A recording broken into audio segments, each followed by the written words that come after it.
সরকার যেন আমাকে গ্রেফতার করে কারাগারে পাঠানোর ব্যবস্থা করে। আমাদের কলিজার টুকরা এক এক করে 11 জন শীর্ষ নেতাকে আমাদের বুক থেকে কেড়ে নেওয়া হয়েছে। একজন ছাড়া বাকি 10 জন দুনিয়া থেকে বিদায় নিয়েছেন। একজন যিনি বেঁচে আছেন তিনি এখন পর্যন্ত এই পরিবর্তিত বাংলাদেশেও এখনো তার ঘাট থেকে জুলুমের বোঝা সরে নাই। তিনি আমাদের প্রিয় ভাই এটিএম আজহারুল ইসলাম।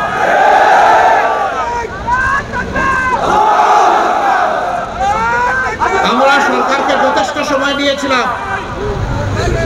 এক এক করে কারাগার থেকে সমস্ত রাজনৈতিক নেতারা মুক্ত হয়ে এসেছেন। এটিএম আজহারুল ইসলাম যখন বন্দী হন তখন ছিলেন তিনি বাংলাদেশ জামাত ইসলামের ভারপ্রাপ্ত সেক্রেটারি জেনারেল।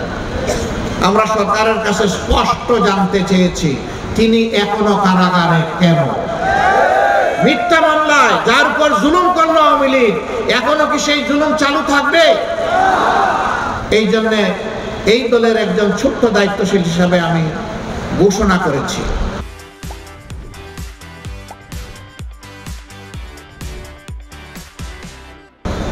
যে আজহার ভাইকে ভিতরে রেখে আমি আর বাইরে থাকতে চাই না। সরকার যেন আমাকে গ্রেফতার করে কারাগারে পাঠানোর ব্যবস্থা করে। আমার সম্মানিত ভাইয়েরা, আজহার ভাইয়ের মুক্তির সাথে সাথে বাংলাদেশ পুরোপুরি মুক্তি পাবে না, তবে একজন মুসলিম মুক্তি পাবেন ইনশাআল্লাহ। বাংলাদেশকে মুক্ত করতে হলে এই দেশের যুব সমাজকে এগিয়ে আসতে হবে। আমি যুবকদেরকে অভিনন্দন জানাই, স্যালিউট জানাই। টানা 15.5 বছর আমাদের উপর জুলুম চলেছে, আর আমরাও আন্দোলন করেছি এই সরকারকে, ফ্যাসিবাদী সরকারকে ক্ষমতা থেকে সরায় বাংলাদেশকে মুক্ত করার জন্য। আমরা পারিনি, আমরা রাজনীতিবিদরা 15.5 বছরে পারিনি।